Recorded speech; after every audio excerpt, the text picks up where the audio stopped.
ஒரு சாமானியனின் கனவு சொந்த வீடு வாங்குவது. அருணிக்ஸலோ வழங்கும் உங்கள் வீடு எங்கள் சீடு. வீடு மற்றும் வீட்டு மனைகள் வெறும் 19 லட்சத்திலிருந்து. சென்னை விமான நிலையத்தின் ஒரு குறிப்பிட்ட நுழைவு வாயில் கடத்தலுக்காக பயன்படுத்தப்பட்டு வருவதாக அமலாக்கத்துறை வெளியிட்டுள்ள தகவல் அதிர்ச்சியை ஏற்படுத்தியுள்ளது.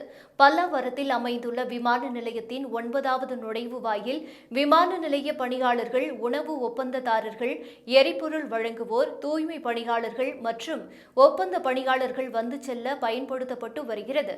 இதை பயன்படுத்திக் கொண்டு அவ்வழியில் வந்து செல்லும் பணியாளர்கள் உதவியோடு கடத்தல் கும்பல் தங்கம் மற்றும் இன்னும் பல விலைமதியற்ற பொருட்களை கடத்தி வருவது வருவாய் புலனாய்வு மற்றும் சுங்கத்துறை அதிகாரிகளால் கண்டுபிடிக்கப்பட்டுள்ளது.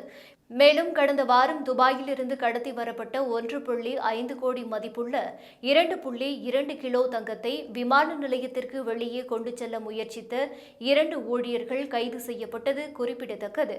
இதுகுறித்து அதிகாரிகள் கூறும்போது 9வது நுழைவாயில் மூலம் கொண்டு செல்லப்படும் உணவு, எரிபொருள் மற்றும் பல வாகனங்கள் சரியான நேரத்திற்கு சென்றடைய வேண்டியிருப்பதால் அனைத்தையும் சோதனை செய்ய இயலாது என்றும், மத்திய தொழில் பாதுகாப்பு படையினரின் சோதனையில் இருந்து தப்பிப்பதில் கடத்தல்காரர்கள் கைதேர்ந்தவர்களாக இருப்பதாகவும் தெரிவித்தனர். இதனை சாதகமாக பயன்படுத்திக் கொண்டே பணியாளர்களை பயன்படுத்தி கடத்தலை நடத்தி வந்ததாகவும் தெரிவித்துள்ளனர்.